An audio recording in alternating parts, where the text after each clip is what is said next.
मुखालफत से मेरी शख्सियत निखरती है, इसीलिए विरोधियों से प्यार करता हूं। और कोई गाजीपुर जनपद में कोई नाईकलाल ऐसा नहीं है जो कहीं कोई ये आरोप लगा दे कि कहीं दलाली ट्रांसफर पोस्टिंग नहीं, तो वो लोग हमसे जरूर जलते हैं जिनकी नकेल कसने का काम मैं करता हूं। कभी फुर्सत मिले पानी की तहरीरों को पढ़ लेना, हर एक दरिया हजारों साल का अफसाना कहता है, तुम्हारे शहर के सारे दिए तो बुझ गए कब के, हवा से पूछना दहलीज पे ये कौन जलता है। ये बताइए कि सांसद पहले विधायक हुए, उसकी एक पेंशन ले लिया, विधान परिषद में गए, उसकी अलग पेंशन ले लिया, राज्यसभा में चले गए, उसकी अलग ले लिया, यानी 4-4, 5-5, 6-6 पेंशन ले रहे हैं। और 40 साल की सेवा के बाद हम जब रिटायर हुए, कल्पना कीजिए कि आज हम 70,000 वेतन पे अगर रिटायर हुए हैं और कल हम 70 पैसे भी पेंशन नहीं पाएंगे, यार कितनी मानवता तो होनी चाहिए। और अगर हमें नहीं दे सकते भाई, नई पेंशन का बहुत बढ़िया गुणगान कर रहे हो, नई पेंशन बहुत अच्छी है, तो पहले अपने लो, भारतीय सेना को दे दो, बचे खुचे तो हमको दे दो।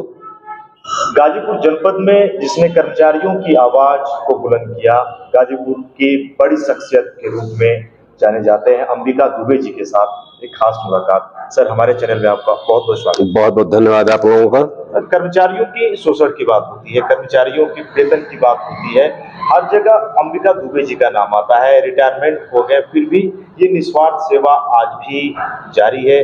अगर मैं पूछूं आपसे तो क्या हम अंबिका जी थकते नहीं क्या? थकता इसलिए नहीं हूं कि हमारे जो कर्मचारी हमें ऊर्जा देते रहते हैं, और कहीं किसी का अगर हमारे हाथों से भला हो जाता है तो निश्चित रूप से उस दिन मुझे बहुत अच्छी नींद आती है, बड़ा सुकून आता है। और मैं तो ये जानता हूं कि जिससे जितना अगर ईमानदारी से कर्मचारी या किसी पीड़ित की आप सेवा करेंगे, ईश्वर उसका प्रतिफल देगा।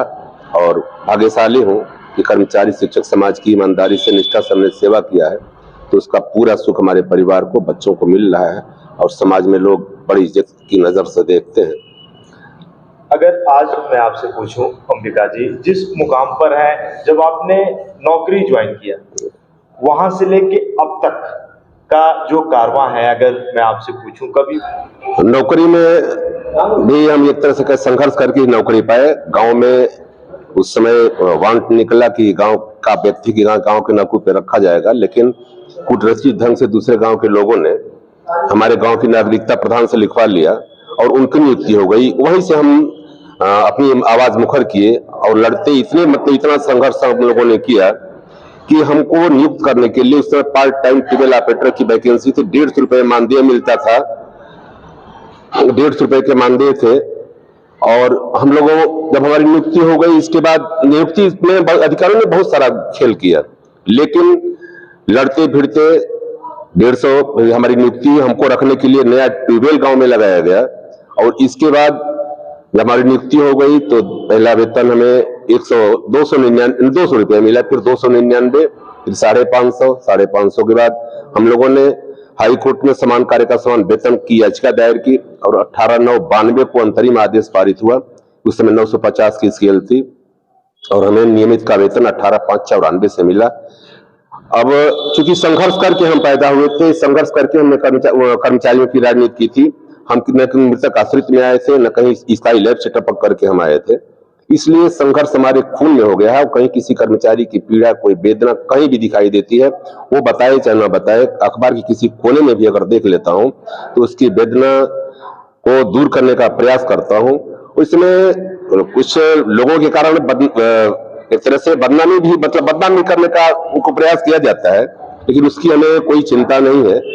हम ये जानते हैं कि हम सही काम कर रहे हैं, अंतरात्मा की आवाज पे सही काम करते हैं और अन्याय के विरुद्ध, कर्मचारियों के शोषण के विरुद्ध निरंतर मुखर रहता हूं। और उसी का एक कारण रहा कि गाजीपुर जनपद में एक नहीं 4-4 जिलाधिकारियों ने माफी मांगी गाजीपुर जनपद के मंच पे आकर के।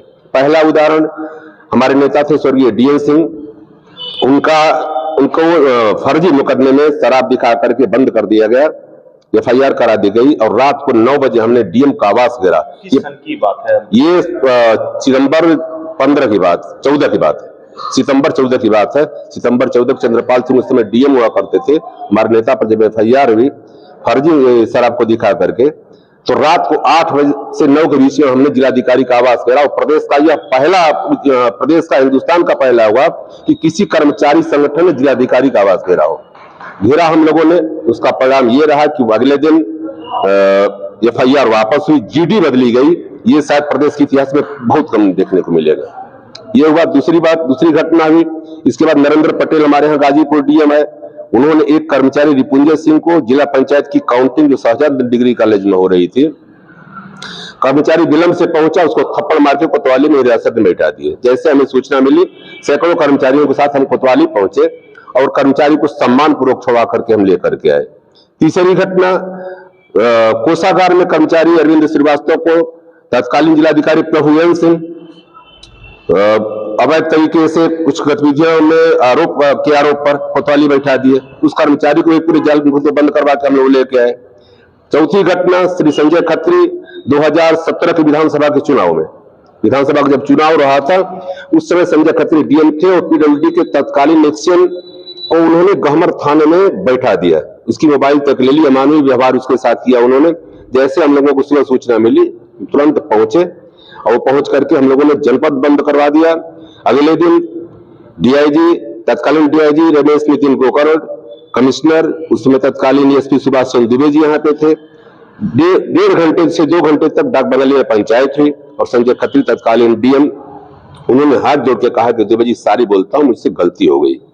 हमने कहा सर ये आप हमारे मुखिया हैं और संगठन एक ऐसा है कि पल में जिंदा कर देता है, पल में मुर्दा कर देता है। अभी जिलाधिकारी मुर्दाबाद के नारे लग रहे हैं और जैसे आप हमारे दरी पे हमारे कर्मचारियों के बीच पहुंचे, हमारा कर्मचारी जिंदाबाद करना शुरू कर देगा और ये सर आपकी उदारता होगी। वो तैयार भी हो गए, लेकिन कुछ हमारे साथी जिन्हें ये लगा कि अंबिका दुबे की साख बढ़ जाएगी या जनपद में साख ये ज्यादा लोकप्रिय हो जाएंगे, तो वो लोग उस समय तत्कालीन जो संयोजक थे इस आंदोलन के PWD की एक्शन राजनारायण आर्यन गुप्ता, उनसे लोगों ने कहा कि अंबिका दुबे बहुत सर्कस किस्म के आदमी, जिलाधिकारी आएंगे तो उनको बेइज्जत कर देंगे। जिलाधिकारी महोदय को मना कर दिया गया, लेकिन तत्कालीन CDS रविंद्र पांडे आए, उन्होंने हाथ जोड़ के माफी मांगी, जिसकी आज भी हमारे पास रिकॉर्डिंग है। उन्होंने कहा कि आप लोग काम पे वापस आइए, चुनाव करवाइए और कहीं किसी का भी कर्मचारी का उत्पीड़न नहीं होगा। और ये सारी चीजें रही जिसके कारण जो है लोगों के बीच एक साख बनती गई। बाकी मुखालफत से मेरी शख्सियत निखरती, इसीलिए विरोधियों से प्यार करता हूँ। सच्चाई के साथ निस्वार्थ सेवा, हर एक अधिकारियों के साथ आप भीड़ से जाते हैं, डर नहीं लगता? डर किस बात का लगना है, जब हम कहीं से हमारे पास हमने कोई अनियमितता नहीं की है, कोई अनैतिक कार्य हमने नहीं किया, हमारे पास आत्मबल है अपने आप। सबसे पहले हमारा इंटरव्यू 2 फरवरी को आपने लिया था, आपने उस दिन पूछा था कर्मचारियों को क्या संदेश देना चाहेंगे, तब भी मैंने आपसे कहा था कि सबसे पहले हम जिस दायित्व के लिए रखे गए, शासन ने हमको रखा है, सबसे पहले हमारा शासकीय राजकीय दायित्व है कि अपने दायित्वों का हम निर्वहन करें। यदि कहीं उत्पीड़न होता है तो फिर उसके खिलाफ हम आवाज उठाएंगे। तो हमारा यही रहा कि अपने दायित्वों का, राजकीय दायित्वों का निर्वहन करता रहा, कर्मचारी समाज के लोगों का साथ मिलता रहा। और कोई गाजीपुर जनपद में कोई नायिकलाल ऐसा नहीं है जो कहीं कोई ये आरोप लगा दे कि कहीं दलाली, ट्रांसफर, पोस्टिंग, नहीं तो ऐसे विभाग में नौकरी कर रहा हूं जो भ्रष्टाचार की तरह से कह सकते हैं गंगोत्री है। मैं अगर चाहता तो ब्लैकमेल करके अधिकारियों से लाखों रुपए महीने ले लेता, लेकिन कोई ऐसा व्यक्ति ने, कोई अधिकारी नहीं, कोई जनपद ये नहीं कहने वाला है कि अंबिका दुबे ने हमसे कमीशन मंगा है या कोई दलाली की है। एक नैतिक साहस रहा, आत्मबल रहा है और प्रदेश का पहला अध्यक्ष हो पूरे प्रदेश के 75 जनपद में, जो रिटायर होने से पहले 31 जनवरी को मैं रिटायर हुआ और 28 जनवरी को हमने गाजीपुर में अधिवेशन करा के नई टीम खड़ा कर दिया, नए लोगों को मौका दे दिया और वो अपना काम विधिवत कर रहे हैं। उनको जहां हमारी जरूरत पड़ती है पूरी मजबूती से, पूरी ताकत के साथ उनके साथ लगा रहता हूं, उनका सहयोग करता हूं। यही कारण है कि रिटायर होने के बाद भी दिल्ली पेंशन यात्रा 10 अगस्त को थी, वहां भी लखनऊ पेंशन के लिए रैली थी, वहां भी लोग लेके गए। इसके बाद अभी हमारी सिंचाई संघ की बैठक थी, परिषद की कार्यकारिणी की बैठक थी 7 नवंबर को, वहां भी अपने 10 कर्मचारियों के साथ हम लोग गए। तो कर्मचारियों को जहां हमारी जरूरत पड़ती है हम खड़े रहते हैं। वो लोग हमसे जरूर जलते हैं जिनकी नकेल कसने का काम मैं करता हूं। अब वो कहीं करप्ट पाए जाते हैं, ज्यादा कुछ नहीं कर, जैसे मैंने भी आपको बताया RTI के प्रिंसिपल की बात, इतना ज्यादा करप्शन कर रहे हैं और हमने जनसूचना मांगी, आज तक जनसूचना नहीं दिया। कर्मचारियों को वहां उत्पीड़न कर रहे हैं, दोहन कर रहे हैं, शोषण कर रहे हैं। ये सारी चीजें देखने पर मुझे बर्दाश्त नहीं हो पाता है और मैं खड़ा हो जाता हूं और मैं ये सोचता हूं कि मेरा बाल बांका कोई करने वाला नहीं है, जब तक मौत नहीं आए कोई मारने वाला नहीं है। बस मैं ये इसी उद्देश्य से, इसी पवित्र भावना से काम करता हूँ। गाजीपुर जनपद में अंबिका दुबे जी की अगर दोस्तों मैं आपको बात बताऊं तो आज जो उपलब्धि जो इन्होंने हासिल की, जो साख, इन्होंने खुद भी ऐसा सोचा नहीं होगा। लोग ये कहते हैं कि बहुत सारे ऐसे लोग हैं ना कि अंबिका दुबे जी की लोकप्रियता से वो एकदम घबराए हुए हैं। अब उनको ईश्वर से बुद्धि दे, हम तो यही कहेंगे कि अगर वो हमारी लोकप्रियता से घबराए है तो कुछ ऐसा कार्य करें कि हमसे भी ज्यादा लोकप्रिय हो जाए। हम उनके लिए यही कहेंगे, हमारी उनके साथ शुभकामनाएं, ईश्वर से प्रार्थना है कि ईश्वर उनके साथ बुद्धि दे, और इसके अतिरिक्त क्या कह सकते हैं। आपने बहुत बड़ा एक आंदोलन भी किया जो कि गाजीपुर से निकल के लखनऊ और लखनऊ से आप दिल्ली तक जा पहुंचा है, हम चाहेंगे जरूर उसके बारे में आप बताएं। अब आंदोलन हम लोगों ने किया है, लेकिन सरकार की जो स्थितियां है, सरकार एक तरह से कर्मचारियों के बिल्कुल विरुद्ध में, सरकार मजबूत है। आंदोलन और कर्मचारी समाज भी दोषी, हमारा कर्मचारी समाज भी टुकड़ों टुकड़ों में बंट करके लड़ रहा है। जैसे किसानों का आंदोलन हो, उस ढंग से अगर सारे कर्मचारी संगठन के लोग, चाहे सबका बैनर एक ही हो, लेकिन एक दिन अगर आंदोलन की घोषणा कर दे तो 24 घंटों में सरकार घुटने के बल आ जाएगी। लेकिन अब लोग संगठन नहीं चला रहे हैं, अब कुछ लोग दुकानें चला रहे हैं, जो अपना शटर खोले हुए हैं कि हमारी दुकान चलती रहे।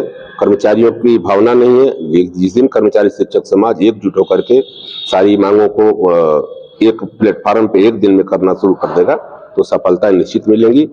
और मुझे पूर्ण विश्वास है, और इससे दीपावली पे, धनतेरस पे भगवान धन्वंतरी से भी प्रार्थना करूंगा, माँ लक्ष्मी से भी प्रार्थना करूंगा कि सरकार को सद्बुद्धि मिले और हमारे कर्मचारियों को पुरानी पेंशन मिले। सबसे बड़ा दुर्भाग्य है, ये बताइए कि सांसद पहले विधायक हुए, उसकी एक पेंशन ले लिया, विधान परिषद में गए, उसकी अलग पेंशन ले लिया,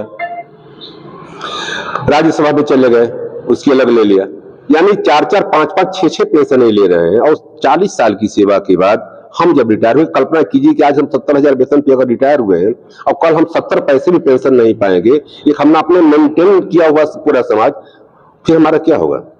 रिटायर होने के बाद जो भी फंड मिलेगा, तो बहू बेटे तो सोच रहे हैं कि पापा को ये फंड मिलेगा, पैसा मिलेगा, तो फला जगह इन्वेस्ट करके हम अपना वो बना लेंगे। लेकिन जिस दिन हम चारपाई पे हो गए, हम दवा के लिए हम अपनी बेटी के यहाँ अगर जाना चाहें कि अगर थोड़ा सा मीठा फल लेके बेटी के यहाँ चल, कहाँ जाएंगे भाई? तो कम से कम सरकार की इतनी मानवता तो होनी चाहिए। और अगर हमें नहीं दे सकते भाई, नई पेंशन का बहुत बढ़िया गुणगान कर रहे हो, नई पेंशन बहुत अच्छी है, तो पहले अपने लो, भारतीय सेना को दे दो, बचे खुचे तो हमको दे दो। लेकिन अपने ये पुरानी लेंगे, ये इनकम टैक्स भी नहीं देंगे, पुरानी पेंशन भी लेंगे, और हमें कितनी बड़ी विडंबना है कि हम इनकम टैक्स भी देंगे, नई पेंशन भी शेयर बाजार पे आधारित। आज ये जमुना, ये हमारे 2-3 सारे कर्मचारी हमारे जो बैठे हुए हैं वो एनपीएस में ही है। आज दिखा रहा है 1 लाख रुपया, कल दिखाएगा 1,15,000, परसों 95,000 हो जाएगा। तो शेयर बाजार पे आधारित यह पेंशन जो एक तरह से जुआ है, उसको पूंजीपतियों के उसमें लगा दिया है सरकार ने। तो ये कर्मचारियों का शोषण है, और जिनके बदौलत विकास की सारी चीजें हो रही हैं, सुशील जी, अच्छा नहीं लगता है। दोस्तों, जिस जनपद को अंबिका दुबे जी पर आज भी गुमान है, और जब ये संचालन करते थे, हम लोग छोटे थे, हम लोगों ने देखा है जो लोग अपनी कुर्सी पर बैठे रहते थे वो कुर्सियां छोड़ते नहीं थे। माता सरस्वती की एक ऐसी अनुकंपा, एक ऐसी आवाज जिससे हम लोग भी सीखते हैं, और एक ऐसा व्यक्तित्व जिसने अकल्पनीय कार्य किए हैं जनपद के लिए। जाते जाते मैं चाहूंगा एक बार कुछ पंक्तियां अगर आप जरूर गुनगुना दें। कभी फुर्सत मिले पानी की तहरीरों को पढ़ लेना, हर एक दरिया हजारों साल का अफसाना कहता है, तुम्हारे शहर के सारे दिए तो बुझ गए कब के, हवा से पूछना दहलीज पे ये कौन जलता है। दोस्तों, मैंने कहा फिर कभी होगी मुलाकात, लेकिन जरूर बताइएगा मेरा वीडियो आपको कैसा लगा। अंबिका जी, आपने इतना समय दिया, आपका बहुत बहुत धन्यवाद आप लोगों को भी हमारी तरफ से ढेर सारी शुभकामनाएं, और आपके स्वस्थ सुखद मंगल जीवन